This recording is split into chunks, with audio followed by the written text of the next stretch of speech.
아이고. 네. 네, 선생님 안녕하세요. 안녕하세요. 와, 저 이게 또 많은 분들께서 이렇게 두 번째 강의 함께 해주시려고 지금 다 들어와 계시네요. 어. 지금 연수 시작 시간인 8시가 돼서 슬슬 진행을 해보려고 합니다. 이제 조금 그냥 한숨 돌리시고 잠시 휴식하고 오신 거죠? 그리고 이제 2강부터 새로 다시 이게 시작하시는 분들도 무척 환영합니다. 지금 저희, 어, 기대하시라고 말씀은 드렸지만, 그 앞에 있는 그 강영국 선생님께서 나눠주신 사례 때문에 또 한층 더 분위기가 후끈 달아올랐어요. 그리고 나서 이제 두 번째를 이제 소개해드리려고 하는데, 개인적으로 되게 영광이라고 이게 오늘 나눔해주신 선생님께 인사드렸습니다. 네, 동료들 사이에서도 그 그게 듣는다고 하면, 이분, 들어봤다, 유명하시다, 이런 얘기 하면서 저는 네임드라는 표현을 많이 나눴었거든요. 말 그대로 지금 두 번째 지금 수업 사례 나눔을 해주실 선생님은 저한테 네임드 선생님이십니다. 그래서 되게 영광이고요. 또 오늘 나눠주시는 것 또 이렇게 정말 탄탄하게 이렇게 실제로 연구하시고 활용하시는 사례를 나눠주시니까 같이 또 잘 들어봤으면 좋겠습니다. 그럼 이제 또 정식으로 시작을 좀 해보겠습니다. 네. 오늘 두 번째, 저희 AI 융합 교육 연구회 그리고 아이스크림 연수원에서 함께 준비한 이 학예 연수의 두 번째 강의 소개해 드리겠습니다. 그 주제는 학령군 발달 단계에 맞춘 로봇과 피지컬 컴퓨팅 활용 프로그램 운영 이야기이고요. 오늘 이 주제를 가지고 연수를 해주실 선생님께서는 문경찬 선생님이십니다.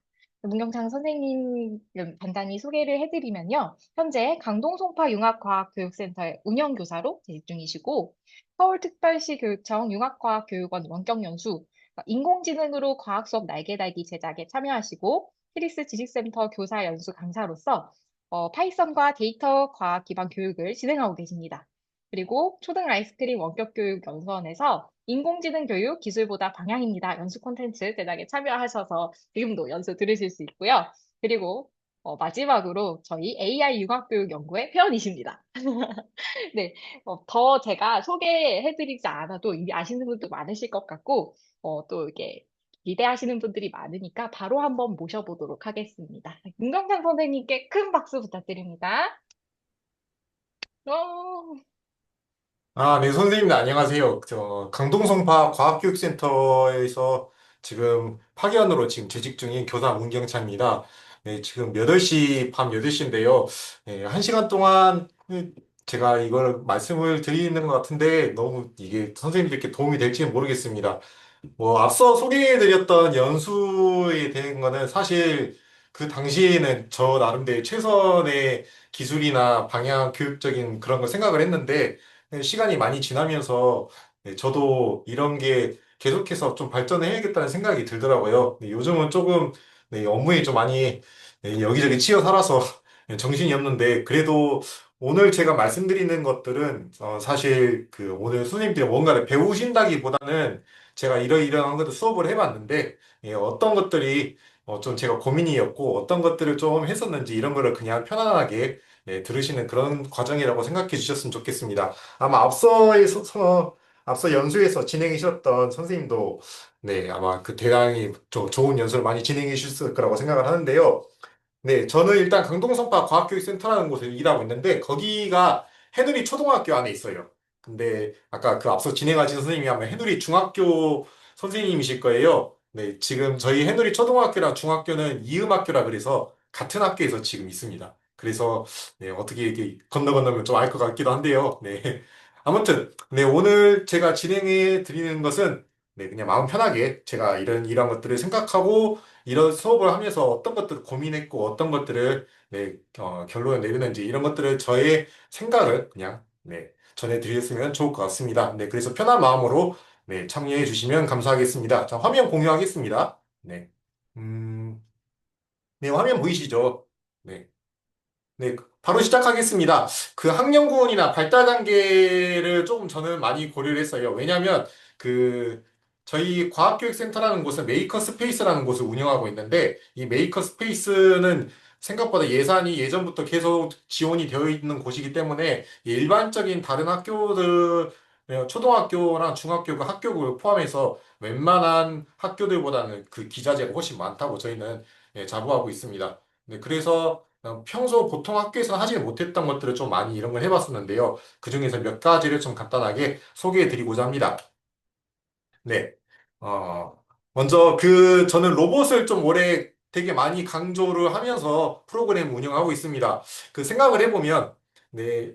그 몇 년 전까지만 해도 저희가 로봇을 그렇게 크게 다루진 않았고 대부분 소프트웨어나 그 다음에 예전에는 불과 1, 2년 전까지만 해도 AI를 많이 썼었죠. 근데 AI가 지금도 많이 쓰이고 있지만 약간 소프트웨어라고 저는 그쪽 한정되어 있다 그런 느낌을 많이 받았습니다.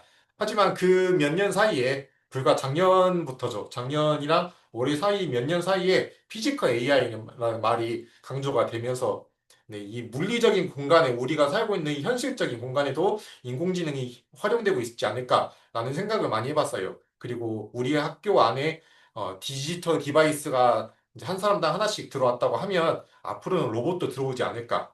좀 더 나아가면 공장이나 회사 같은 곳에서는 물리적인 공간에서도 저희가 청소 로봇이나 이런 가정에 있는 로봇뿐만 아니라 기업에서 공장에서 많이 사용하는 로봇들이 앞으로 학교 현장에도 배치가 되지 않을까. 그러면 그때 그림은 어떤 그림으로 학교의 모습이 이루어질까를 많이 고민하면서 올해 프로그램을 기획했던 것 같습니다. 그래서 산업 구조가 예전에는 1차, 2차, 3차, 그리고 4차 산업혁명 이렇게 얘기가 나왔다면 그게 벌써 10년 가까이 됐죠. 이제는 그런 산업이 구조가 로봇으로 인해서 자동화되는 단계에 이르렀고 그것을 학교에서도 조금 함께 학생들과 선생님들이 이런 고민했으면 좋겠다는 생각을 했습니다. 그리고 이 공학이라는 게 저는 요즘 엔지니어링이라는 말을 학생들이랑 아니면 주변에서 되게 많이 사용을 해요. 이 엔지니어링이라는 게 그 같은 코드를 사용하더라도 물리적인 공간에서 너무 변수가 많더라고요. 그리고 이 아니죠. 이 공학적인 접근이라는 게 결국에는 최종적으로 이윤을 창출하는 것을 궁극적으로 목표로 합니다. 이윤을 창출하는데 대량 생산해야 되고 최대한 경제적 수익을 얻기 위해서 효율성을 많이 강조합니다. 이런 방향에서 저희가 예전에 뭐 인공지능 교육이라든지 소프트웨어 교육이란 게 그때 뭐 절차적인 사고만을 강조를 했다면 이제는 조금 더 이익의 측면에서 생각을 해봐야 되지 않나 이런 걸 좀 생각해 봤어요. 네, 그리고 제가 대학교 다닐 때만 해도 좀 기초 과학을 되게 놓쳐서는 안 된다는 목소리 되게 많았습니다. 아, 근데 요즘에는 저는 이런 생각을 해요. 이 공학이라는 것이 과연 기초에서 멈추는 게 아니라 그만큼 더 같은 위치에 있는 역할을 갖고 있지 않을까라는 생각을 합니다. 우리가 노벨 뭐 수학상, 물리학상 이런 게 나오지는 않았을지언정 기술적인 측면에서 봤을 때 네, 예전에는 이 기술이라는 게 너무 직업적으로 분류가 됐다면은 이제는 그 직업의 그 범주를 넘어서 우리가 살고 있는 모든 것이 아닐까 저는 그런 생각을 많이 해봤어요. 그런 측면에서 로봇을 공부를 하기 시작했는데 그런 시점에 이미 학생들은 가정에서 로봇 청소기가 있더라고요. 네, 그래서 저는 네, 다음으로 넘어가겠습니다. 로봇 교육을 할 때는 그래도 초등학교 학생들을 많이 다루다 보니까 네, 저는 그 로봇의 기초적인 작동 메커니즘을 알려주는 게 중요하다고 생각을 했어요.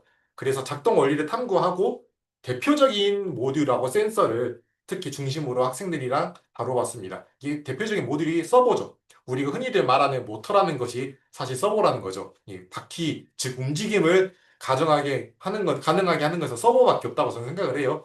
네. 그리고 그 학생들뿐만 아니라 이 로봇이 서로 간에 상호작용을 하기 위해서는 센서가 필요한데 가장 많이 사용하는 것이 거리 센서지 않을까라고 해서 일단 서버하고 거리 센서를 많이 중점으로 다루었습니다.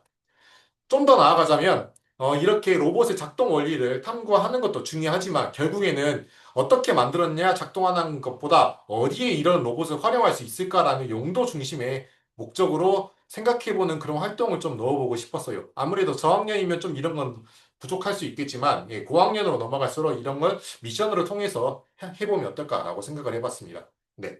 일단 피지컬 컴퓨팅 도구도 있었고 그리고 로봇도 사용해 봤으니까요. 좀 하나씩 차근차근 말씀드리도록 하겠습니다. 이런 것 좀 빠르게 넘어갈게요. 네, 발달 단계에 따라서 나와 있는 것들인데요. 네, 초등학교 저학년은 아무래도 언플러그드 활동을 더 많이 했습니다. 예전에 알버트라는 그런 로봇이 있었는데, 네, 그런 로봇하고 비슷한 느낌이라고 생각해 주시면 됩니다. 일단 움직이고요. 움직이고 명령어가 여기 바깥에 사진에 있는 것처럼 머리 위에 명령어가 다 엉겨져 있습니다. 그래서 이 명령어 버튼을 누르면 움직이는 형태의 간단한 로봇을 찾다가 이런 로봇을 발견했는데 로봇 이름이 삐오예요. 그리고 머리하고 몸통이 이렇게 나눠져 있고 바퀴가 있습니다. 간단한데요. 그리고 중요한 게 이게 워크북이 있더라고요. 네, 이게 제시대 워크북이 그냥 여기다가 로봇을 올려놓고 여기 왼쪽에 있는 사진의 왼쪽에 있는 명령어 버튼을 누름으로써 이 로봇이 작동하는 활동을 할 수 있는 그런 워크북이 제공이 되기 때문에 이런 것들을 또 선생님들께서 준비를 하실 때 로봇을 다룬다고 하면 너무 고민할 게 많지만 이런 워크북이 하나 두 개쯤 있으면은 실제로 수업 운영할 때 되게 편하지 않을까라고 생각을 했었고 실제로 수업할 때도 최대한 강의 자료나 이런 거를 배제하고 네, 기본으로 선생님들이 누구나 쓸 수 있는 방향으로 최소한의 준비물로만 학습을 진행하였습니다. 그래서 이 로봇의 특징이라고 하면 학생들이 어리다 보니까 일단 움직임 자체에 되게 즐거워하고 그 다음에 움직임의 단계나 미션이 되게 짧아야 되고요. 그 다음에 LED 불빛이라든지 아니면 소리 같은 것들 이런 것들이 학생들에게 저학년 학생들이 되게 직관적으로 받아들일 수 있기 때문에 이런 활동을 좀 많이 사용했습니다.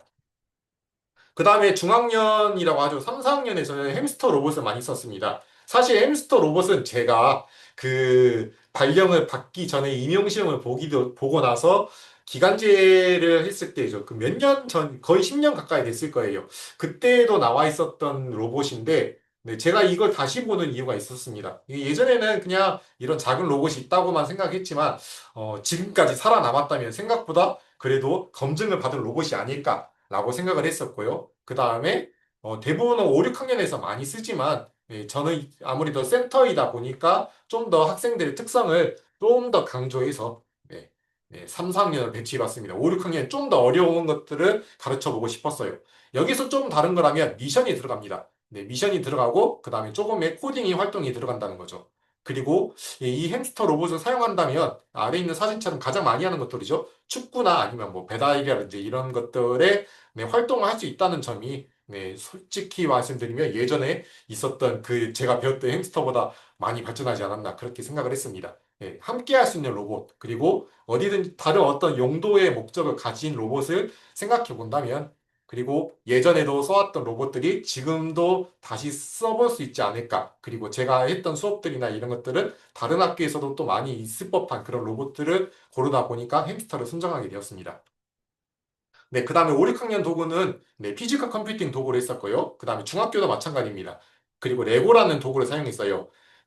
간단한 단계는 이미 벗어났고, 조립 단계부터 함께 할 수 있는 그런 로봇이 좀 필요하다고 생각을 했어요. 그리고 이 단계부터는 조금 현실적인 공간 안에서 로봇을 작동하고 싶었습니다. 그래서 같은 코드를 사용하더라도 로봇의,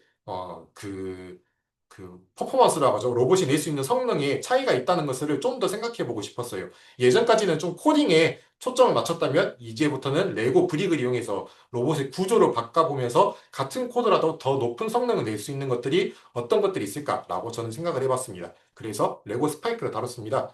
네, 그래 빠르게 넘어갈게요. 네. 그래서 오늘 제가 그 선생님들께 그냥 말씀드린 거는 뭐 이런 도구도 중요하지만 이것을 사실 어떻게 수업에 활용할 수 있을 것인가를 좀 더 고민을 많이 했어요. 그래서 여기서는 뭐 수업 내용이 이런 소개를 해드리기보다는 제가 이 수업을 하면서 조금 고민해봤던 것들을 좀 많이 다뤄봤습니다. 그리고 로봇 하면 어떤 걸 또 수업에 우리가 다룰 수 있을지 좀 더 생각해봤어요. 로봇만 쓰는 게 아니라 로봇이란 그 키워드 자체만으로도 우리가 어떤 수업을 할 수 있지 않을까라고도 생각을 해봤어요. 네. 일단 피지컬 컴퓨팅도부터 소개해 드릴게요. 저는 이렇게 생긴 스마트팜을 운영하고 있습니다. 네, 간단하죠? 엄밀하게 말하면 스마트팜이라기보다 그냥 식물 재배기입니다. 그래서 네, 그냥 물이랑 그다음에 물 순환 펌프 위쪽에 식물 생장 등을 넣었는데 이걸 좀 더 네, 수업에 활용해 보고 싶었습니다. 그래서 찾다 보니까 이렇게 생긴 네, 스마트팜이 있더라고요. 네, 되게 잘 자랐죠? 네, 이거 한번 기르면 이제 네, 채소 못 사 먹습니다. 네. 그래서 스마트팜 간단하게 소개 드리면은 요렇게 뭐 IoT, 인공지능 데이터, 그다음에 뭐 클라우드 저장하는 이런 시스템이 있다는 건데 이런 거는 빠르게 넘어가겠습니다.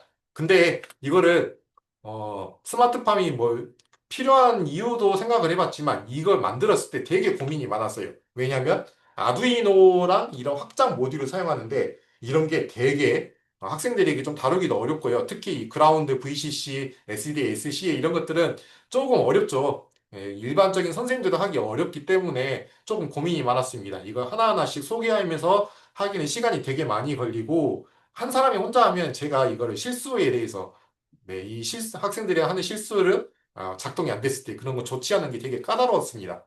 그래서 좀 고민을 많이 했는데 일단 이런 것들을 한 번씩 소개를 해주는 대신에 네, 직접 조립을 하게 하되 저는 이런 걸 좀 생각해 봤습니다.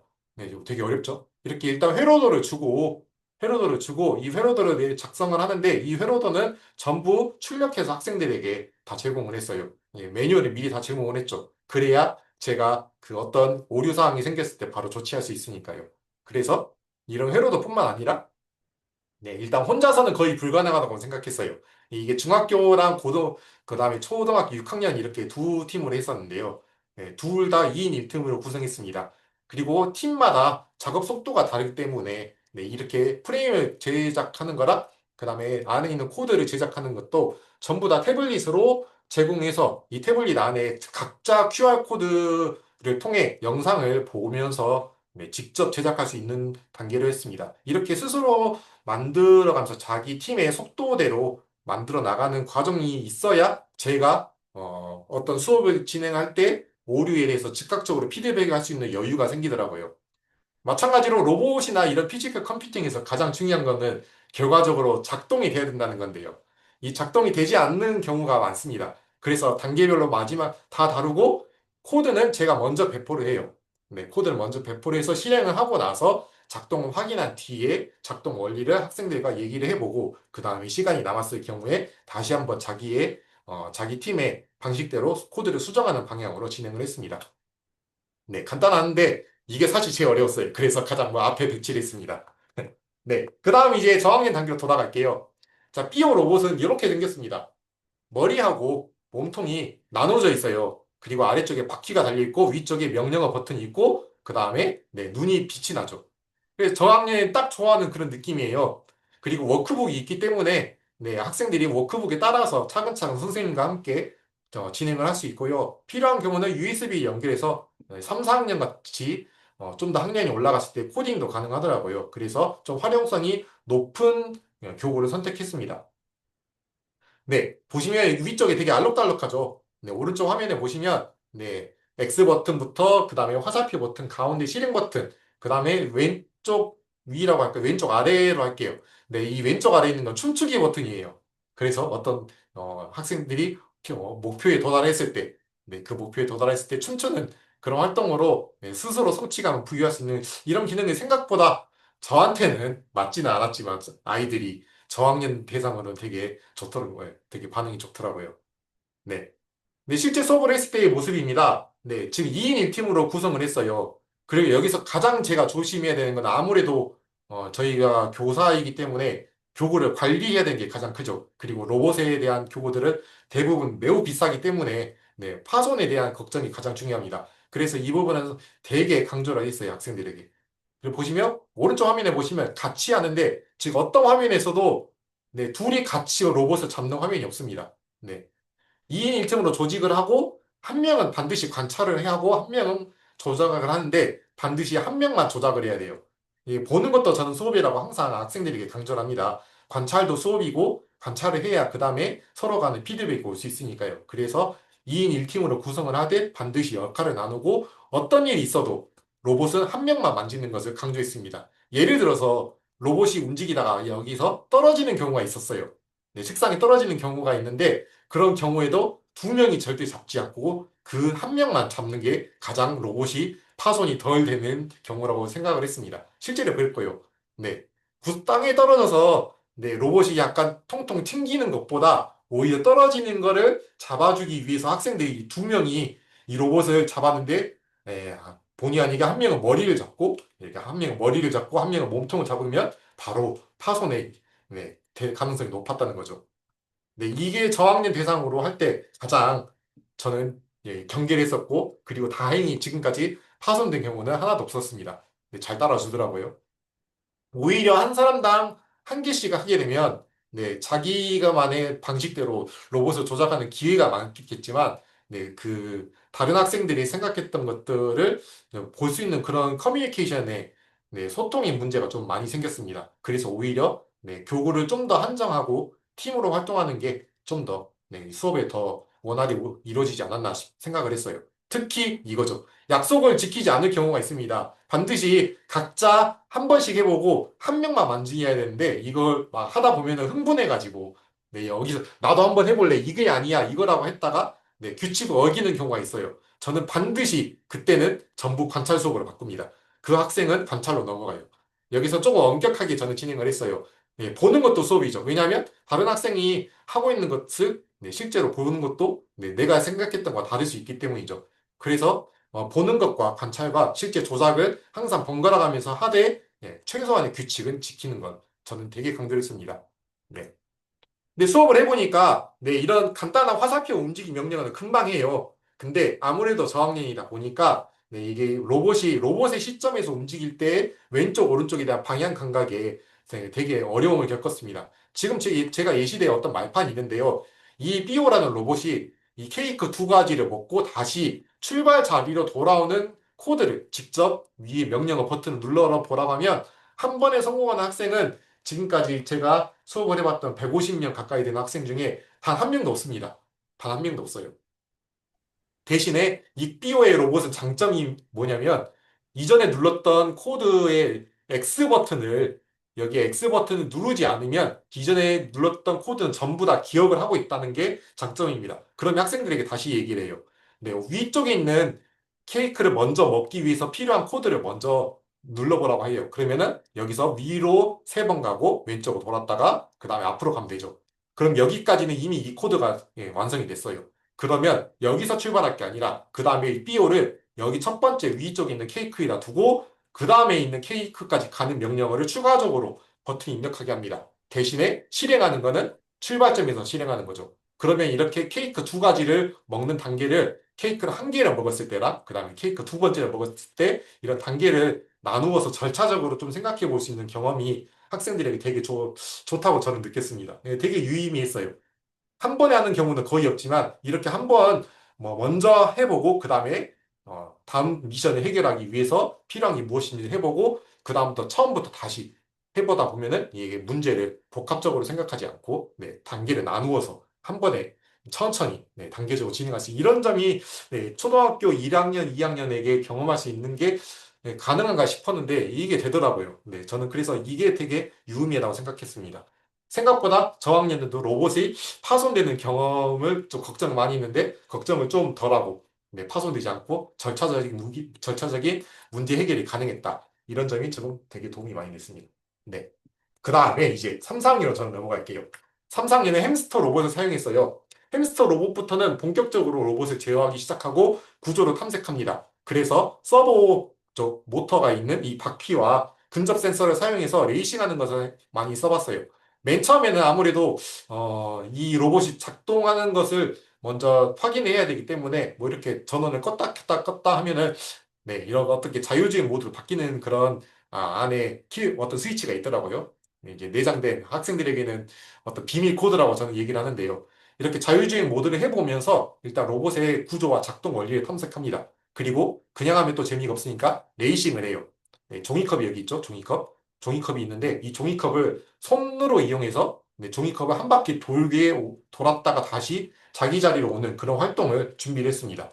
네, 이 로봇은 네, 자율주행 모드가 되면 이 근접 센서와 손의 사이가 5cm가 딱 유지되게 돼요. 그래서 5cm보다 가까워지면 햄스터 로봇은 뒤로 가고, 그 다음에 5cm보다 멀어지면 앞으로 따라오게 됩니다. 그 기능을 이용해서 얘를 한 바퀴 돌릴 수 있는 거죠. 네, 잠깐 영상을 볼게요.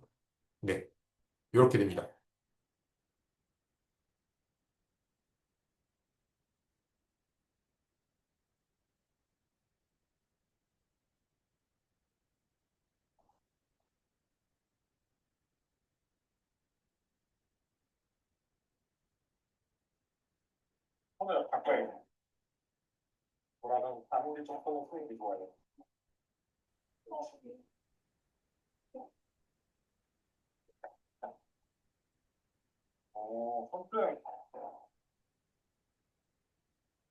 네, 이런 식으로 할 수 있는데 중학생들은 이걸 어떻게 하냐면 따라오게 하는 게 아니라 이 햄스터를 뒤로 가게 하더라고요. 그래서 햄스터를 손으로 밀어서 네, 얘가 뒤로 가는 걸 이용해서 회전하는 그런 네, 그런 재치도 좀 보였습니다. 좀 되게 놀라웠어요.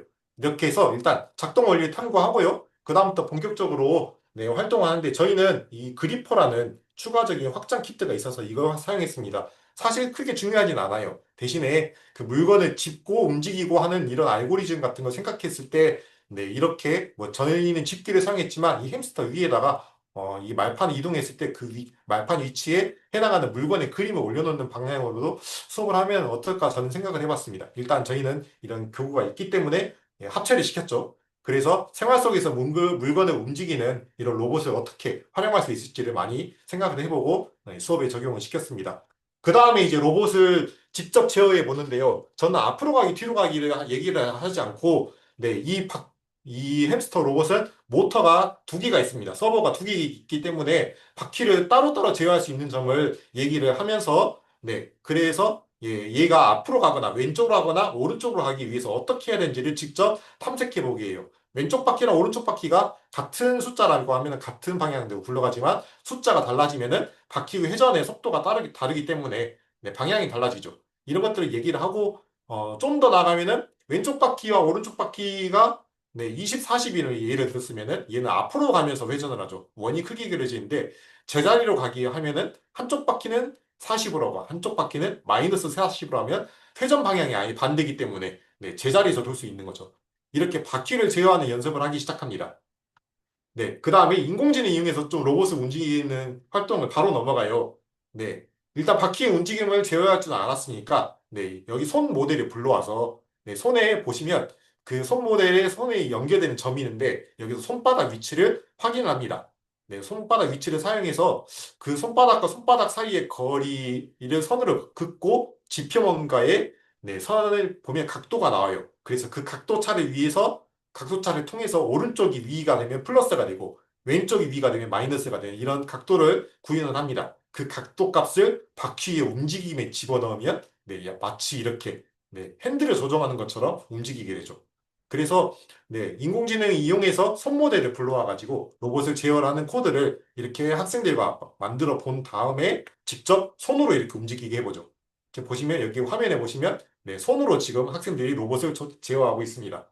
그래서 네, 예전에는 키보드를 많이 제어를 했다면 이렇게 바퀴 수만의 바퀴의 움직임을 좀 다르게 하는 것 원리까지만 알고 네, 인공지능 이용해서 좀 직관적으로 제어해 보는 활동을 했었고요.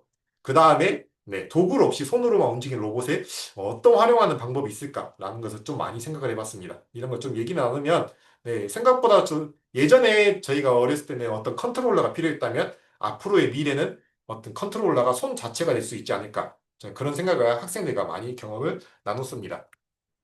그리고 햄스터면 축구가 빠질 수가 없죠. 네, 이 축구 수업인데 항상 저는 여기서 딜레마를 겪었습니다. 이게 과연 로봇 수업인지 축구 수업인지. 자, 일단 영상 하나 보여드릴게요. 이 영상은 네, 실패한 수업입니다. 한번 살펴보시죠.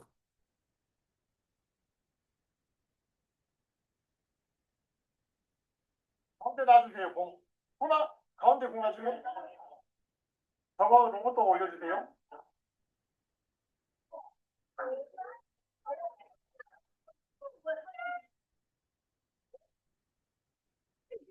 네, 바로 가서 수정하세요.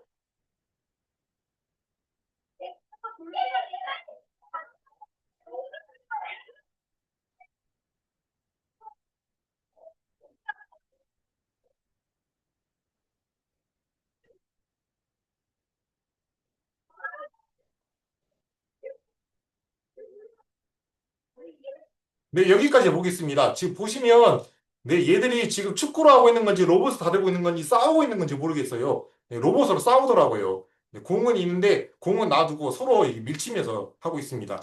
그래서 이게 네, 학생들한테는 이제 축구 선수를 욕하지 말라고 얘기를 하죠. 네, 뭐가 잘못된 것인가 좀 고민을 많이 했습니다. 그래서 이 수업도 한 네, 한 100명, 150명 대상으로 했었는데, 네, 네, 결론은 이렇습니다. 네, 넘어갈게요. 네, 잠시만요. 네, 일단 취소, 정리하고 다시, 네, 다시 화면을 켜겠습니다. 네,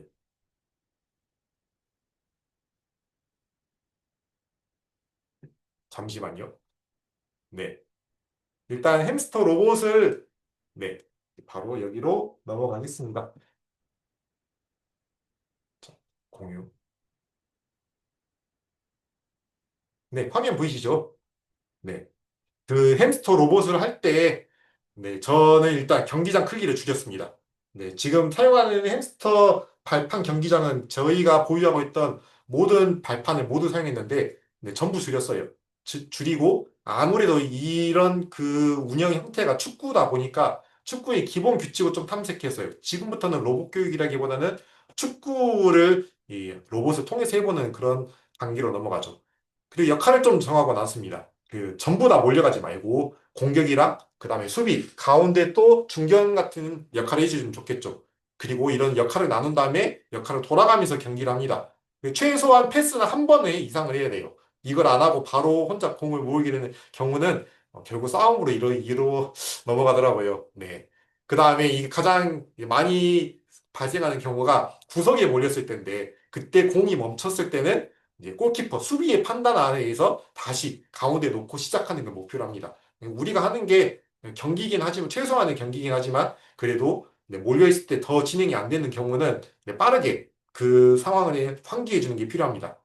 누가 누구 건지 모르니까 팀 색깔을 좀 구분해 줘야 되고요. 가장 중요한 게 이거죠. 스포츠 정신을 강조해야 됩니다. 네, 충돌을 한다. 그러면 모두 거기서 뒤로 가기를 눌러야 됩니다. 네, 뒤로 가는 조작을 해야 앞으로 가지 않고 뒤로 가야 그 다음에 좀 서로 간에 그런 재밍이 좀 해소가 되는 거죠. 네, 이게 가장 저는 중요하다고 생각했어요. 경기장 크기를 줄이고 충돌할 때 뒤로 가라. 네, 그렇게 해서 적용한 수업의 모습입니다. 자, 역할 정하시고요. 출발 자리 잡으시고, 자, 하나, 둘, 출발.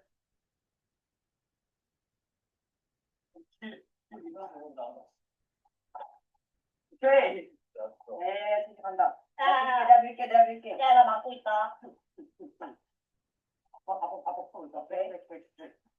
가, 여기 나야, 나 있잖아. 가!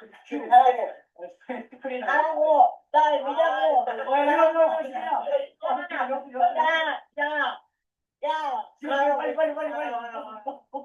뭐야, 이거? 에이, 나가. 자, 여기까지 보면 이것도 똑같이 실패했죠. 네. 근데 역할 나누고 색깔을 통해 날개 스티커를 이용해서 날개를 이용해서 팀을 서로 구분했고 역할을 나눴지만 네, 결국 이제 몰입하다 보면은 네, 계속 이렇게 충돌하는 상황이 생깁니다. 네, 그런 경우를 계속해서 얘기를 해줘야 돼요. 하고 나서 수정하고 또 얘기해보고 나서 다시 하고 이런 반복을 거치니까 좀 괜찮아지지 않았나 라고 생각을 합니다. 그래서 햄스터 로봇은 이렇게 로봇의 구조를 탐색을 하고 그 다음에 네, 그 바퀴의 움직임을 좀 제어를 해본 다음에 네, 그 조작하는 방식이 인공지능이냐, 그 다음에 키보드로 조작하냐로 해서 미션을 나누어서 진행을 해보았습니다. 여기는 이제 경주 로봇인데요. 네, 이 경주 로봇은 이 로봇을 제작하는 거예요. 우리가 일반적으로 사용했던 로봇들이 좀 코딩이나 기반한 로봇이었다면 그거 말고도 그냥 로봇 자체를 만들 수 없을까라고 했다가 제품을 좀 찾아봤어요. 근데 이런 사족보행 로봇이 요즘 대세이다 보니까 이런 로봇의 형태를 가진 교구가 있어서 이거를 학생들과 같이 만들어 보았습니다. 이렇게 생겼어요.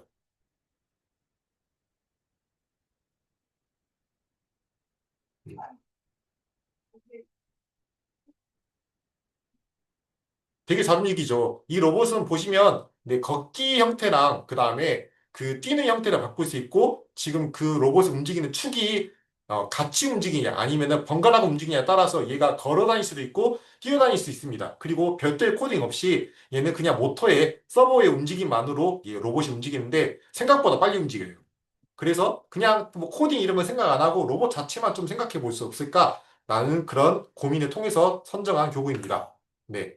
그리고 뭐 중요한 건 이 제작 시간이 되게 오래 걸려요. 그리고 지금 뛰어다니면서 이두 발로 뛰어다니고 있죠. 앞에 범퍼가 있어서 예전에는 미니카를 썼다고 하면은 요즘은 이렇게 로봇으로 경주해 볼 수 있지 않을까라고 생각을 했는데 이게 되게 어렵습니다. 네, 되게 어려워서 네, 설명서가 되게 어렵더라고요. 그래서 모든 단계를 제가 다 일일이 다 단계를 나눠서 사진을 다 찍었습니다. 이렇게 해야 또 저의 손이 자유롭고 저의 눈이 자유롭기 때문에 학생들이 이 제작 단계 과정에서 중간중간 모두 그 모니터링을 제가 할 수 있겠더라고요. 이렇게 제작 단계를 먼저 사진을 찍어 놓고 다 이제 다시 강의자를 다시 만들었습니다. 네, 화살표에서 어디 단계를 하고 뭐를 하고 어떤 부품을 쓸지 이런 거 좀 다 얘기를 많이 했어요. 이렇게 해야 모든 학생들이 실패 없이 로봇을 만들 수 있다는 게, 네, 좀 그걸 좀 중점을 많이 뒀어요. 네, 한 명이라도 실패하면, 네, 되게 그 학생은 그 제로잖아요. 다른 사람들은 1이라는 성과를 가졌다면 이진법으로 봤을 때 한 명은 실패. 네, 그 과정이 너무 안타깝기 때문에 실패 비율을 최소화하고자 이런 제작 단계를 좀 세분화해서 학생들과 수업을 진행했습니다. 그리고 마지막으로 이렇게 경주를 하죠.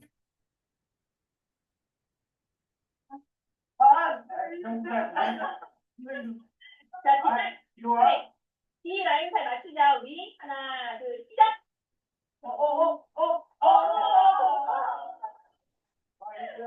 알았어. 네, 그리고 사실 뭐 앞에서 소개해드렸던 이 로봇들은 다 거의 뭐 10만 원에 가까운 10만 원 전후의 그런 교구라지만 이거는 만 원이 좀 안 돼요. 그래서 네, 저희가 가지고 있는 예산에서도 좀 더 저렴하게 구입할 수 있었고요. 이런 걸 좀 생각해 보니까 되게 잘 만들었습니다. 이게 만드는 과정이 어려웠지만 이게 또 만들었을 때 학생들이 가지고 있는 그런 부담도 줄고 그다음에 성취감도 많이 좀 가질 수 있어서 저는 되게 이런 좀 좋은 교과라고 생각을 했습니다. 자, 그 다음에 이제 막 이거 레고 스파이크 프라임입니다. 이렇게 노란색 박스가 있어요. 여기 노란색 박스 안에 레고 브릭과 그 다음에 여러 가지 모터 같은 네, 센서와 모듈 같은 게 있는데요. 이게 또 되게 비쌉니다. 네, 이게 뭐 박스 하나에 거의 60만 원대 가까이 할 거예요. 저희는 이거 2인 1팀으로 했는데 한 팀은 팀당 노트북 한 대, 그리고 이 노란색 레고 스파이크라고 하는 네, 이 노란색 레고 박스 한 개. 그러면은 한 팀당 200만 원이죠, 대충. 그러면 네, 24명에서 한 30명 기준으로 하면 네, 한 교실 안에서 한 수업 할 때 예산이 3천만 원이 들어갑니다. 네, 다행히 저희는 이런 걸 좀 많이 경험할 수 있어서 좋았었는데요. 이걸 네, 경험해 보시는 선생님도 계시고, 뭐 처음 보시는 선생님도 계실 수도 있을 것 같은데요. 저는 예산이 된다면 되게 전 추천하는 교구 중에 하나입니다. 하지만 좀, 네, 그래도 좀 고민할 게 있어가지고 한번 저 소개해 드리면서 네, 말씀을 드리도록 하겠습니다. 네.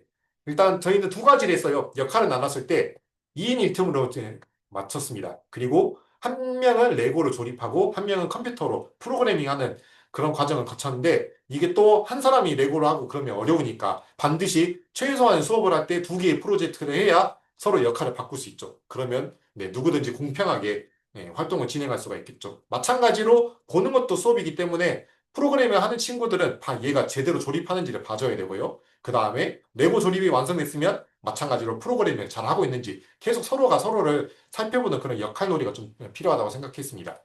일단 두 가지 활동 중에 첫 번째는 이렇게 생긴 메뚜기 경주예요. 가장 학생들이 좋아하기도 하고 이 레고를 사용한다면 가장 많이 선생님들이 사용하시는 그런 교육 프로그램 중에 하나인데요. 이게 이미 다 매뉴얼이 있어가지고 선생님들 거의 할 게 없고 학생들은 노트북이나 태블릿 화면을 보면서 제작 과정을 매뉴얼로 보면서 서로 팀이 함께 하는 거죠. 그리고 코드도 간단해요. 모터를 연결하고 그다음에 속도를 정하고 네, LED로 카운트를 재고 그다음 10초 동안 이동하기. 딱 간단한데 네, 여기서는 간단하지만 그 다음에 저는 이제 생각해 볼 것들을 학생들이랑 같이 얘기를 나눴습니다. 일단 매뉴얼들을 만든 모습은 이렇게 생겼습니다.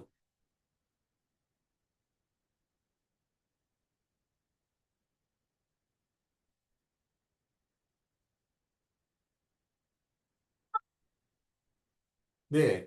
네, 앞으로 가는 학생들이 거의 없죠. 분명히 아까 보여드렸던 같은 코드를 썼는데, 이제부터는 코드의 문제라기보다는 이 하드웨어에 좀 더 신경을 쓰게 됩니다.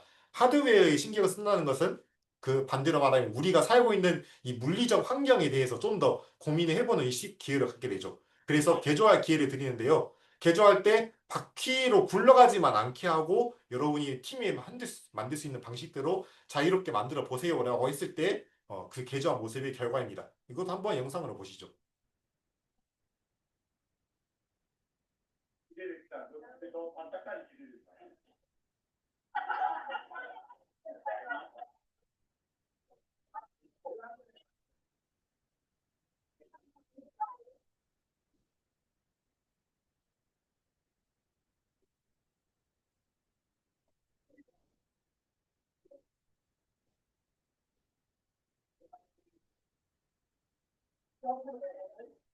네, 딱 여기까지 보겠습니다. 네, 생각보다 앞으로 가는 학생들이 있고, 근데 또 여기서도 벗어나는 학생들이 있죠. 이 개조를 먼저 자유롭게 해보고 나서 네, 실패했을 경우에 좀 보완할 점 좀 생각해 봐야 됩니다. 네, 이게 보시면 그 무게중심도 맞춰야 되고요. 그 다음에 이 바닥하고 충분히 닿는 시간이 좀 필요해요. 발이. 그 다음에 이 바닥하고 그냥 하는 게 아니라 이 바닥이 좀 미끄러운 위치에서 하다 보니까 마찰력을 좀 생각해 보게 해요. 얘들은 좀 빠르게 움직이려고 하는데 사실 속도는 80%로 최대로 했지만 이것보다 더 느리게 움직이는 학생들이 더 앞으로 잘 가는 학생들이 있었죠. 네, 그리고 뒤집어지지 않도록 만들어야 됩니다. 마지막으로 내구성, 이거 꼭 생각을 하게 해요. 네, 생각보다 코드는 비슷하거나 간단하고 거의 뭐 변함이 없지만 고려해야 될 게 되게 많습니다. 뭐 선이 걸리는 학생들도 있고요. 가다가 부서지는 경우는 엄청 많아요. 이것도 한번 샘플로 보여드릴게요. 잘 나가는 건데 이것도 뭔가 좀 문제점이 있었습니다. 보시면 바로 알 거예요.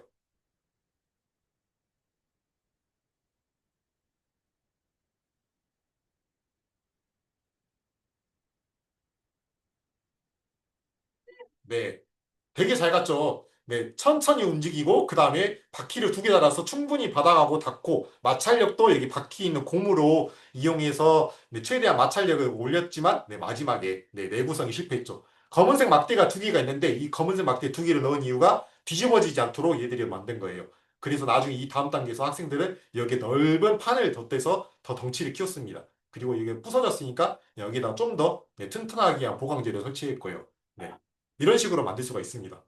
자, 두 번째 활동은 이 깨끗하게 청소하기라는 프로젝트인데 이것도 마찬가지로 매뉴얼이 있어요. 학생들은 여기 위에 있는 사진이나 아래에 있는 사진 둘 중에 하나를 골라서 만들 수가 있습니다. 그리고 실제 작동하는 코드는 오른쪽처럼 되게 간단합니다. 네, 힘 센서에 해당하는 버튼을 눌렀을 때 네, 연결된 모터가 작동을 하고 그 모터가 작동하면서 네, 집게판이 조여지고 그 다음에 이걸 힘 센서를 뗐을 때 네, 마찬가지로 모터의 움직임을 반대로 돌려서 집기가 펴지는 원리죠. 네, 구조는 되게 간단해요. 모터하고 힘 센서만 적용했다. 네, 여기서 힘 센서를 스위치로 사용한 거죠. 이렇게 해서 쓰레기를 줍는 활동을 또 마찬가지로 진행을 했죠. 쓰레기를 마음대로 제가 다 넣었어요. 뭐 여기 보면 HDMI 케이블도 있고 종이도 있고 그다음에 비닐 뭐 네, 온갖 걸 다 집어넣습니다.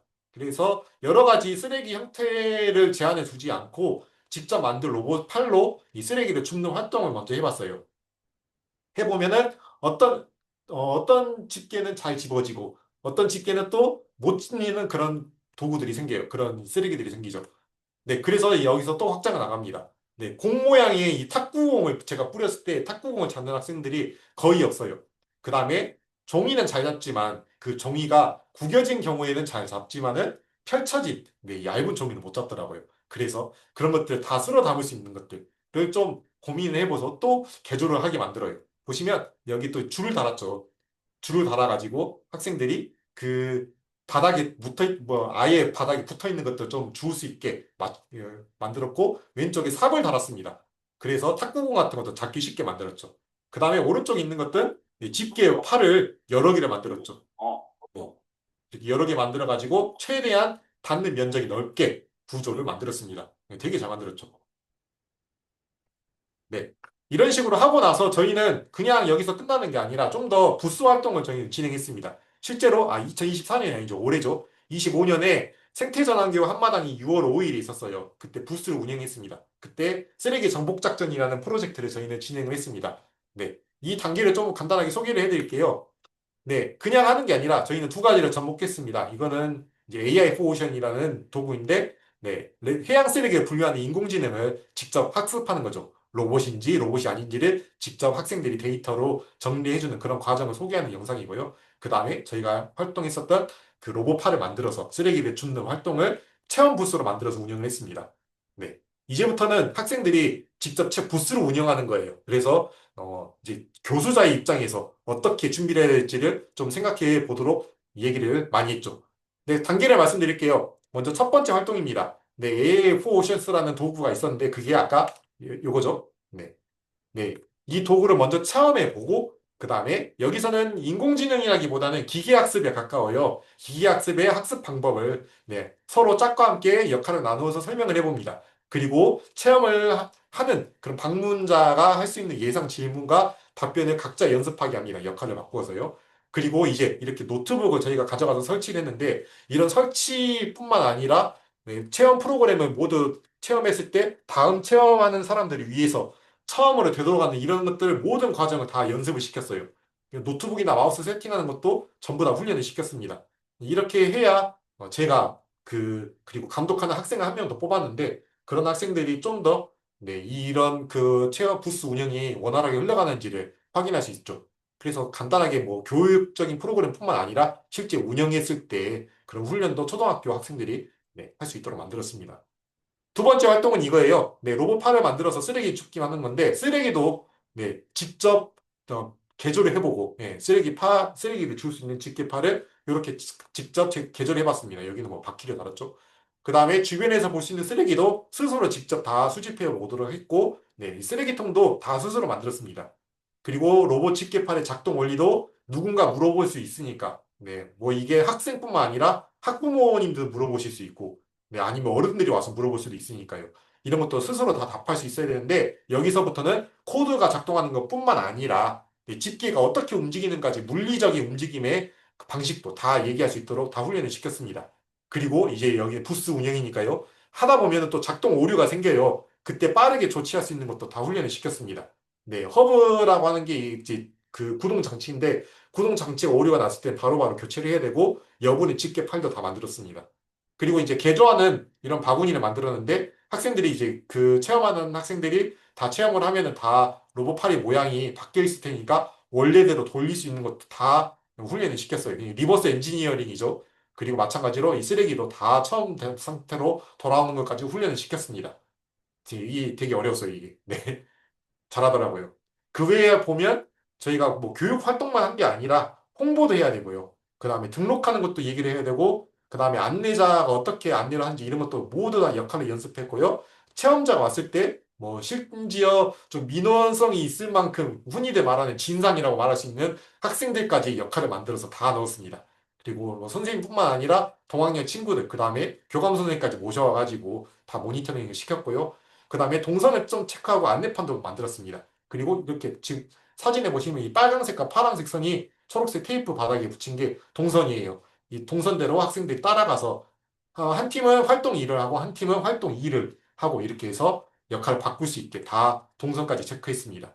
그리고 이제 이 생태 전환기호 한마당이라는 것이 저희만 하는 게 아니라 다른 부스도 하니까 학생들에게 좀 다른 부스도 체험할 수 있는 계획도 다 세워보도록 하겠습니다. 그래서 연습한 게 이렇게 나옵니다. 자, 엘리베이터 나왔고 입장하세요. 들어가 봅시다. 여기 한번 해볼까? 들어가세요.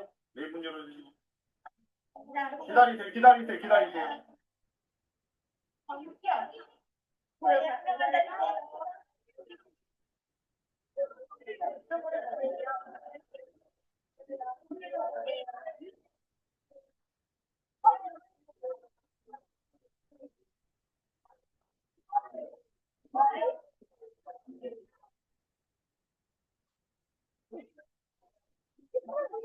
먼저 설명 들어봅시다. 먼저 설명 들어봅시다. 에너지가 설명 들어봅시다.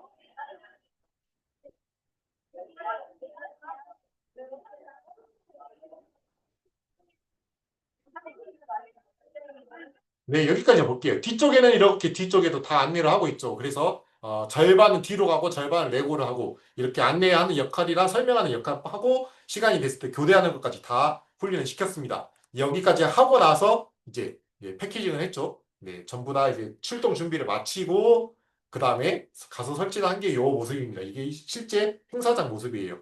그래서 여기서 앞에서 입장하고 학생들이 했던 그걸 그대로 네, 네. 행사장에서 부스 운영하는 것처럼 네, 꾸미졌습니다. 다행히 더 청에서 좀 배려를 해줘가지고 6월 이때가 되게 더운 날씨였는데 실내에 배정을 해줬습니다. 운이 좋았죠. 네, 이래서 학생들이 좀 그 로봇만 쓰는 게 아니라 다른 곳에서 좀 활용해서 볼 수 있는 것들을 미션을 좀 많이 생각을 해봤어요. 네. 여기까지가 제가 보여드린 로봇 활용이고요. 근데 이 로봇이라는 것뿐만 아니라 로봇이라는 키워드 자체로도 조금 수업을 해볼 수 있지 않을까 저는 그런 생각을 많이 해봤습니다. 특히 대부분이 이제 윤리적인 문제죠. 예를 들어서 우리가 휴머노이드 로봇을 생각해 볼 수가 있는데요. 근데 예전에는 로봇의 형태가 다양하다고 얘기를 하지만 이제는 좀 그 기술이 워낙 발전했기 때문에 앞으로 학생들이 접하는 로봇은 점차 인간에 가까운 로봇이 더 많을 거예요.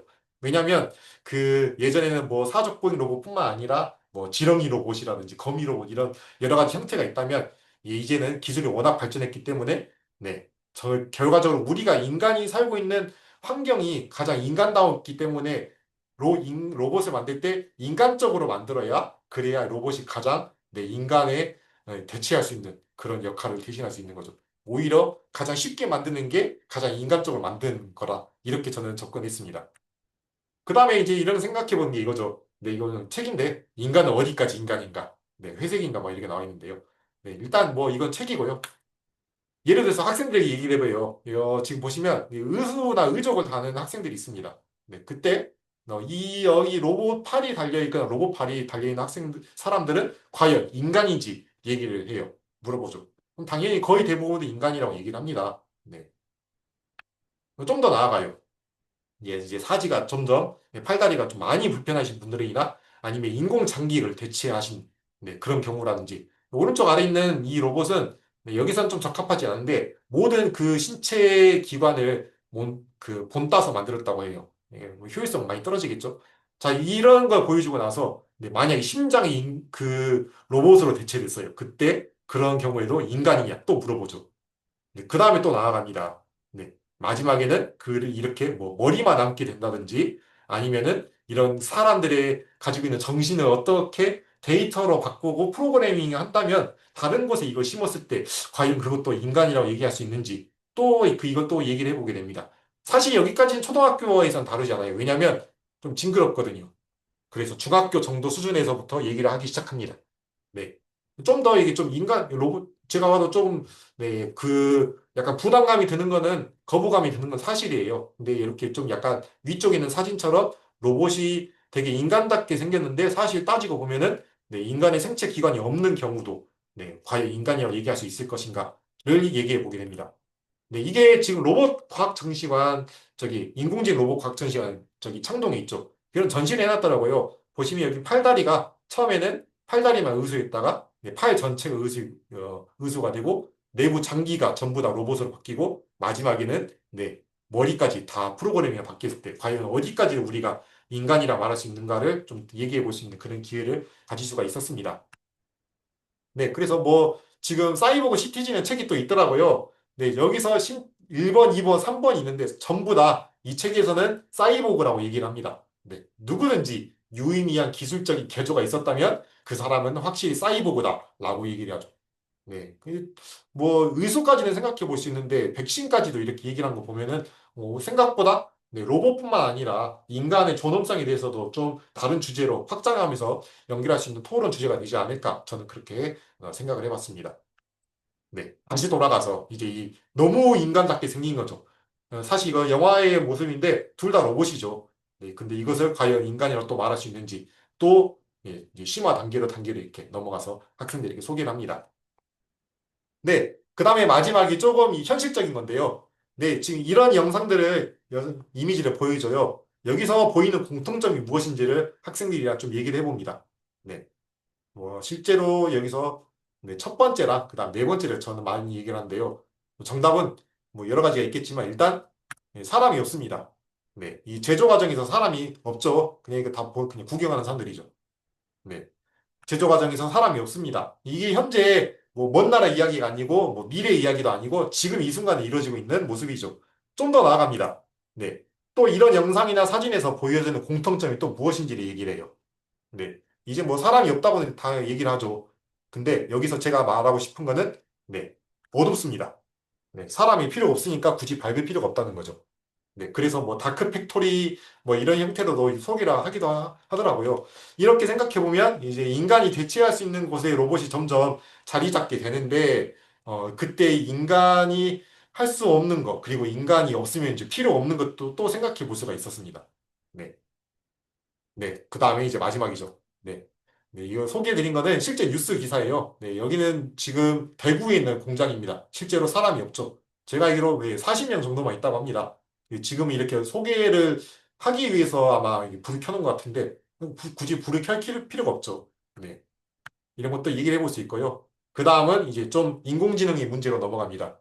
자, 왼쪽에 있는 거는 네, 우리나라에서 이제 자랑스러운 우리나라 기업이죠. 네, 보스턴 다이나믹스에서 만들어졌던 스팟이라는 로봇이고, 그리고 오른쪽은 중국의 기업이죠. 유니트리에서 만든 고투라는 로봇입니다.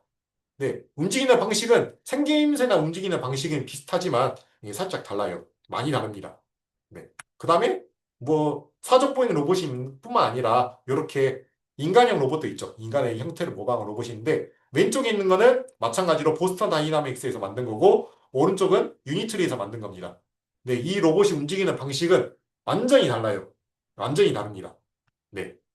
네, 이 로봇은 왼쪽에 있는 보스턴 다이나믹스 로봇은 이 모든 관절이나 그런 그 작동의 메커니즘을 전부 모델링을 했어요. 그러니까 알고리즘이 있다는 거죠. 근데 오른쪽에 있는 유니트리에 있는 로봇은 이런 알고리즘을 만들지 않고 전부 강화학습을 시켰습니다. 그래서 수천 번의 시행착오를 머신러닝을 돌리다 보니까 이런 움직임을 제어할 수 있게 된 거죠. 그래서 같은 움직임이어도 네, 사실 이 로봇은 이 로봇의 움직임이 그 메커니즘 알고리즘을 수정을 하면 산업에 적용할 수 있는데 지금 오른쪽에 있는 것은 강학습으로 됐기 때문에 얘가 이렇게는 움직이는데 도대체 왜 이렇게 움직이는지 그 메커니즘을 설명할 수가 없다고 해요. 제가 오늘 로봇 테스트 필드 가서 그 연구하시는 분한테 여쭤봤더니 아직까지는 네, 이 로봇의 작동 메커니즘을 구현하지 못했다고 합니다. 네. 그게 여기 영상이 오늘 찍은 영상입니다. 이건 유니트리에서 만든 거예요. 네. 지금 여기 왼쪽 위에서 손으로 움직이는 거 똑같이 제어를 합니다. 네. 실제로 쓰다 보면 그건 육지로 파는 거죠. 그래서 이 친구가 이제 움직이는 거를 뭐 퍼팅이죠.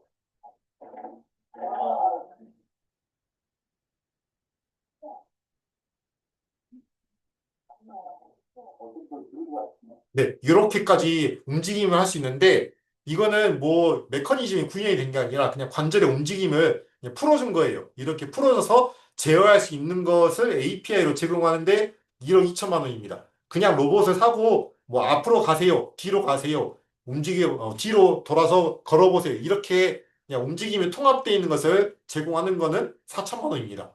로봇의 가격은 거의 4천만 원인데 조금 제어하는 값만 바꿨는데 1억 2천이라는 거죠. 근데 아쉽게도라고는 좀 모르겠어요. 이거 산업 현장에서 아직은 적용하지 못합니다. 왜냐하면 산업 현장에서 되게 정교한 움직임이 필요한데 그 정교한 움직임을 제어하려면은 어떤 메커니즘이 필요하죠. 그 메커니즘이 얘는 구현이 안 돼 있다고 합니다. 네. 하지만 이 가격 차는 되게 놀랍습니다. 네. 네. 그래서 제가 준비한 내용은 여기까지고요. 좀 더 나아가 볼게요. 이제 마지막입니다. 경제의 문제예요. 지금 이것도 로봇 테스트 필드에 있는 공간입니다. 네. 여기 오른쪽에 해당하는 그래픽 카드가 제가 들었을 때 8개인가 4개인가 8개인가 있다고 해요. 지금 가격이 지금 말도 안 되죠. 5천만 원입니다. 네. 이 엔비디아에서 나온 게 우리 유명한 엔비디아에서 H100 후속작으로 200은 해놨어요. 근데 이게 우리나라에 1년에 400개 정도가 밖에 안 들어온다고 해요. 그 중에 일부가 여기 있다는 거죠. 네, 그러면 이것도 좀 경제의 문제로 생각해 볼 수 있죠. 로봇을 학습하고 제어하는데 이런 것도 생각해 볼 수가 있습니다. 네. 그 다음에 네, 이 로봇은 중국에서 만든 로봇입니다. 근데 이 로봇은 가격이 우리나라에서 만들었다. 똑같은 형태로 만들었다 했을 때는 가격이 4천만 원이에요. 네, 현재 보여드리는 이 로봇은 400만 원이라고 합니다. 네, 그 좀 규모의 경제의 차이가 있죠. 네, 그래서 로봇의 시장을 장악하려는 움직임들이 되게 치열하다라고 또 소개를 드릴 수 있고요. 네, 이제 결론을 지어보면은 네, 로봇의 작동 원리를 탐색하는 것부터 시작해서 준비를 하는데 네, 다행히 그래도 로봇이 좀 고가의 기자재이기 때문에 좀 업체나 이런 데서 많이 매뉴얼을 제공을 해주더라고요. 네, 그런 것부터 사용하는 걸 좀 기본으로 하고 시작하되 대부분 좀 로봇의 활용적인 측면에서 네, 좀더 심화되는 것을 좀 해보면 어떨까라고 저는 항상 얘기를 해봅니다. 그리고 네, 굳이 로봇이 제어를 작동을 하거나 이런 체험 없이도 그냥 로봇이라는 키워드 자체만의 윤리적인 문제도 함께 다루면 좋지 않을까라고 생각을 해보고요.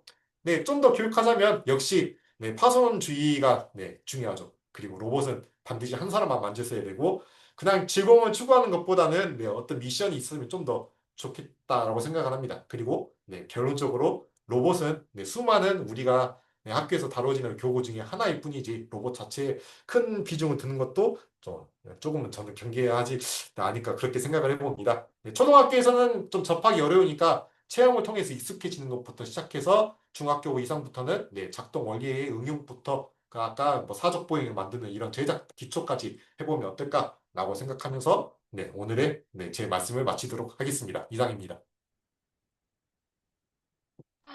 와, 정말 1시간 꽉 채워가서 알찬 용서해 주셨는데요. 정말 진짜 로봇이 가지는 이게 로봇을 꼭 정말 적용을 해보고 싶어요. 저희 소재가 되게 매력적이고 제가 되게 인상 깊게 이게 봤던 부분은 이 학생들이 화면 속에서 구현되는 것도 물론 이게 알면서 좋아하지만 실제적으로 생활 속에서 써먹을 수 있는 것 자체를 너무 흥미롭고 좋아하잖아요. 그래서 학생들에게 실제적인 흥미를 계속 유지시킬 수 있다는 점과 그리고 지금 스포츠, 축구랑 환경교육, 윤리 토론까지 되게 다양한 주제를 가지고 확장을 해서 할 수 있는 좋은 연결이 되는 것 같아요. 그래서 너무 이게 말씀해 주시는 거 들으면서 많은 공부를 했습니다. 감사합니다. 네. 저의 감상을 간단히 이렇게 나눠드렸는데요. 지금 같이, 어, 이게, 들으시면서 또 궁금하신 부분, 또 이렇게, 문경찬 선생님께 여쭤보고 싶은 부분이 있으신 선생님이 계실 것 같아요. 마이크 켜고, 예, 말씀해 주셔도 되고요. 간단한, 소감을 같이 나눠주셔도 됩니다. 네, 지금 잠깐 질문과 소감 나누는 시간 잠깐 가져보겠습니다. 지금 사족보행 로봇 관련해서 이게 또 용경찬 선생님께서 답변 같이 주셨네요. 음, 음, 뭐? 다들 홀린 듯이 들으셨나 봅니다. 음, 네, 음, 그리고 저기 그 사족보행 그 만들었을 때 지금 네. 강의 제가 수업했었던 자료 지금 업로드 중인데요. 이 용량이 좀 어, 되네요. 네, 지금 업로드 중이니까 저희 마치기 전에 다운로드 받으시면 좋을 것 같습니다. 되게 귀한 자료 나눔까지도 같이 해주시네요. 네, 저도 이렇게 보면서 사족보행 로봇이 10,000원대라고 말씀을 해주셨을 때, 이거는 당장 한번 예산으로 바로 사봄직하다 하는 생각이 들었었거든요. 이거 또 챙겨주셔서 감사합니다. 이제 얻어가고요. 음, 어, 저 질문 있는데요. 네, 앞부분에 스마트팜 활용해서 이제 수업하셨다는 게 가장 그게 오랜 시간이 걸리셨고 좀 힘들었다라고 하셨던 것 같아요. 네네네. 스마트팜 이거 이렇게 하시면서 관심 있으신 선생님들이 좀 있으신 걸로 알고 있거든요. 저 포함해서 어떤 네. 부분에서 제일 어려운 게 난점이 발생할까요? 이 스마트팜의 사실 작동 원리는 거의 네, 간단하더라고요. 습도랑 그다음에 밝기를 네, 측정해서 습도가 부족하면 물을 주고 어두우면 네, 빛이 주는 그런 원리로만 일단은 제어가 됐는데요. 네. 제가 어려웠던 것들은 이거를 연결하는 거였어요. 그러니까 음, 사실 긴 프로젝트로 시간을 나누어서 한다면 충분히 저걸 만들 수 있을 거라고 생각했는데 제가 했을 때는 이걸 하루 만에 다 만들었습니다. 아, 그게 가장 어려웠던 것 같아요.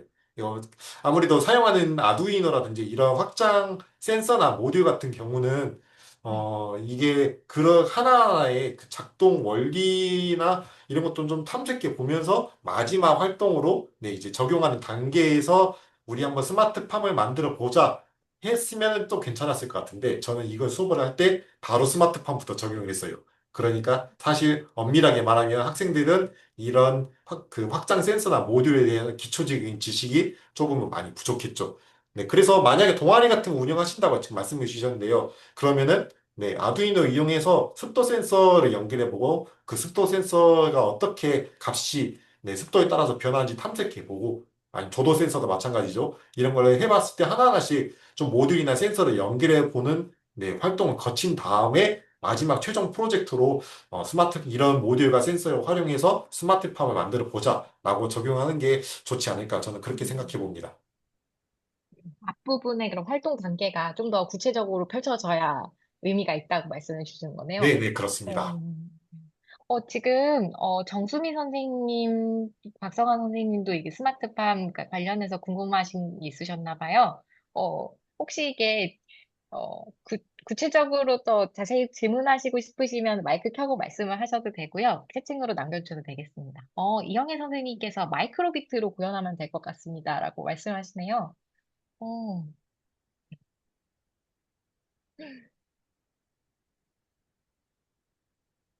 네, 재밌어요. 마이크로비트, 아니, 그 확장 모듈이나 센서 자체가, 네, 네. 어떤, 네, 아두이노뿐만 아니라 마이크로비트, 네, 뭐, 라즈베리 파이도 다 연결이 되니까요. 네. 그래도 괜찮은 건 네, 마이크로비트가 제일 접근성이 쉽다고 저는 그렇게 생각이 듭니다. 네, 그리고 마이크로비트 자체도 다양한 센서들이 있으니까 좀 더 재료의, 네, 그런 비용을 좀 아낄 수 있지 않을까. 네, 그렇게 생각해 봅니다. 감사합니다. 이게 다 직접 해보시고 여러 100명 단위 학생 이렇게 이제 적용을 해보시고 하신 분이어서 알려주시는 노하우가 정말 실제적인 것 같아요. 아, 제가 감사합니다. 이게 인사해 주셨네요. 네. 어, 이제 또 스마트팜 추천 구매 링크 이렇게 김동영 선생님께서 질문해 주셨는데요. 아, 저거는 제가 좀 오래돼가지고 정리해서 제가 저희 네, 연구의 톡방에 제가 네, 안내 드리도록 하겠습니다. 와, 최고예요. 사실 네. 네, 하나하나, 그 사족 보행도 그렇고, 하나하나 말씀을 좀 더 기회가 되면 자세히 듣고 싶다는 이렇게 마음이 들었습니다. 햄스터 자료를 또 이렇게 네네네. 궁금해 하시네요. 네. 저희, 음, 네, 뭐, 정리되는 대로 제가 네, 올려드리도록 네. 하겠습니다. 네. 네, 또 지금 여기저기서 이렇게 연구 활동 나눠주신다고 되게 바쁘신 강사님인데, 오늘 그게 직접 뵙고 또 이렇게 귀한 나눔 들을 수 있어서 너무 감사하고요. 혹시 저희 뭐, 간단한 소감 나눔 해주실 수 있으실까요? 아, 저요. 네, 이제 준비하시면서 아, 이게 뭐 들었던 게 생각이나 아니면은 이렇게 마치시고 나서 이게 좀 소감 나눠주시면 감사하겠습니다. 어, 네, 음. 처음에는 저도 몰랐던 것들을, 네, 다뤄보는데 제로 베이스에서 시작하지는 않았어요, 사실. 네, 아무래도 교구의 특성도 잘 모르다 보니까 네, 그 교구를 판매하는 쪽에서 제공하는 그런 데이터를 많이 탐색해 봤습니다. 근데 아무래도 저희는 교사고 그다음에 교구를 만드는 거랑 또 다른 입장이다 보니까 학생들의 그런 발달 단계뿐만 아니라 학생들의 특성에 맞게 또 수업을 재구성하는 거는 또 저만의 역할이라고 생각을 했고요. 그다음에 제일 저는 이런 네, 프로그램들을 진행해 보면서 느꼈던 거는요. 네, 이런 너무 그 교구 자체가 너무 재밌어요. 아무래도 움직이다 보니까요. 네, 어떤 게 음. 뭐 반짝이기도 하고 소리도 나고 움직이는 거니까 그 자체만으로도 재밌어서 저는 이런 활동을 계속했으면 좋겠다고 생각을 했지만 네, 점점 더 시간이 지나다 보면서 그리고 어떤 네, 교육적인 목적을 좀 가지면서 네, 동시에 네, 그런 즐거움을 함께 할 수 있는 방안을 좀 많이 고민해 봤습니다. 그때 필요한 게 네, 모두가 완성하고 모두가 네, 원하는 그런 결과를 얻고 그다음에 그 유의미한 수업이 되기 위해서 네, 교사로서 고민해야 될 게 무엇이 있는지 좀 더 그런 걸 생각해 보면서 네, 점점점 이런 프로그램을 운영했던 것 같습니다. 이상입니다. 감사합니다. 아, 네, 이렇게 이제 마무리를 해보려고 합니다. 지금 문경찬 선생님께서 학령군 발달 단계에 맞춘 로봇과 피지컬 컴퓨팅 활용 프로그램 운영 이야기를 주제로 이렇게 수업 사례를 나눔해 주셨고요. 정말 많은 배움이 있어서 정말 감사드립니다. 네. 그러면 이제 저희 오늘 있을 강의를 마치려고 합니다. 저희 이번 연수는 이어져서 내일도, 그리고 내일 모레도 14일까지 쭉 이어지고 있습니다. 알고 계시죠? 내일은, 어, 시작 시간이 오늘과 같이 6시 30분이 아니고 6시부터 시작됩니다. 30분 좀 더 땡겨지기 때문에 그 부분 선생님께 유의하셔서 접속을 해주시면 좋을 것 같고요. 내일은 강현수 선생님께서 옵시디언, AI 그리고 나의 삼자 대화를 주제로 준비하고 계시고 또 이어서 이유정 선생님께서 매직 스쿨과 클리포로 서술형 평가와 피드백 설계하기를 주제로 해서 또 수업사를 나눔을 해주십니다. 내일도 이어서 뵈면 좋겠습니다. 네, 오늘 열강을 해주신 문경찬 선생님 다시 한번 박수 부탁드리고요. 네, 오늘 이렇게 저희 1일차 학예 연수를 마치도록 하겠습니다. 평안한 밤 되세요, 선생님. 네, 네, 고생 조심히 많으셨습니다. 들어가세요. 감사합니다. 네, 감사합니다. 수고하셨습니다. 네.